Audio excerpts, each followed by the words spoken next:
Assalamualaikum warahmatullahi wabarakatuh. Saya Sofia Dea Waleda dengan NIM 2305 135710 dari kelas PN6 Akuntansi. Kali ini kita akan membahas materi tentang etika, kecurangan, dan pengendalian internal dalam sistem informasi akuntansi.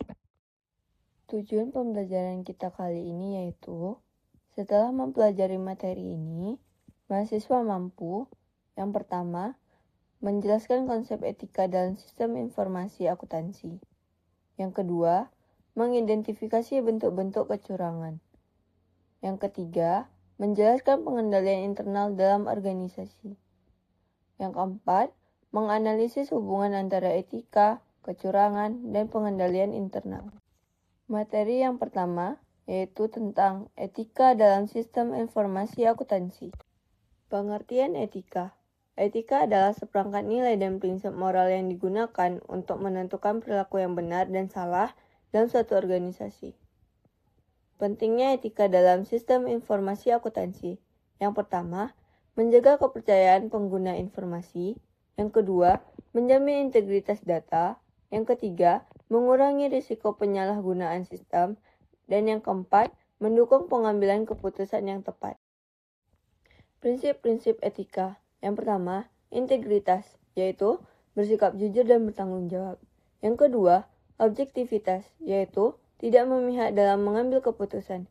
Yang ketiga, kerahasiaan, yaitu menjaga informasi perusahaan. Yang keempat, kompetensi profesional, yaitu memiliki kemampuan yang memadai.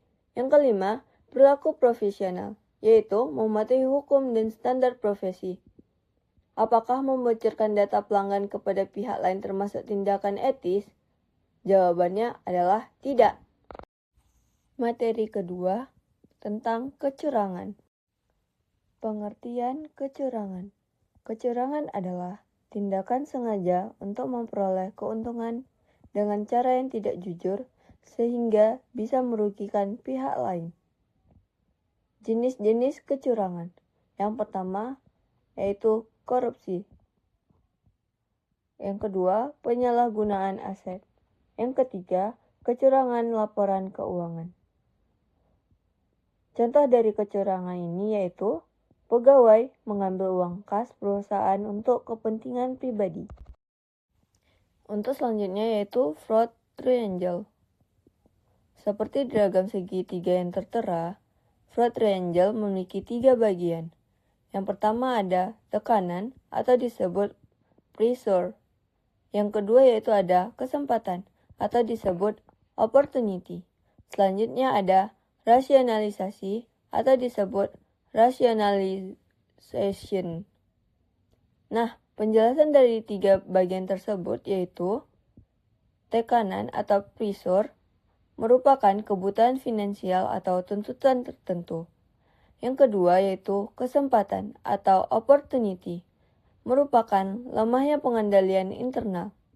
Yang ketiga yaitu rasionalisasi atau rationalization, merupakan pelaku membenarkan tindakannya. Studi kasus interaktif. Contoh kasusnya yaitu seorang pegawai bagian kas mencatat pembayaran pelanggan lebih kecil dari jumlah yang diterima dan mengambil selisih uang tersebut.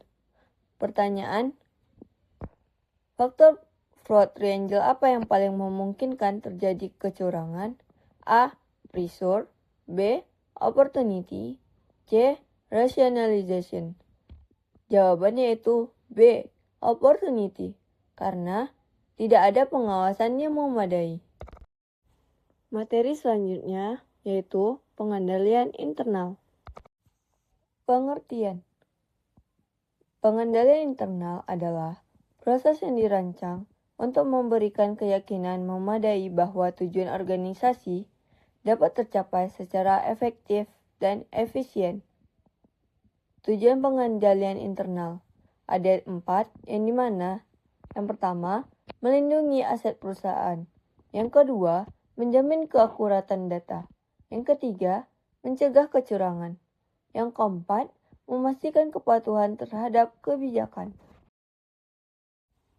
Komponen pengendalian internal atau disebut sebagai COSO Ada 5, yang dimana yang pertama yaitu lingkungan pengendalian, merupakan budaya dan nilai organisasi. Yang kedua, penilaian risiko, merupakan mengidentifikasi risiko yang mungkin terjadi. Yang ketiga, aktivitas pengendalian, merupakan prosedur untuk mengurangi risiko.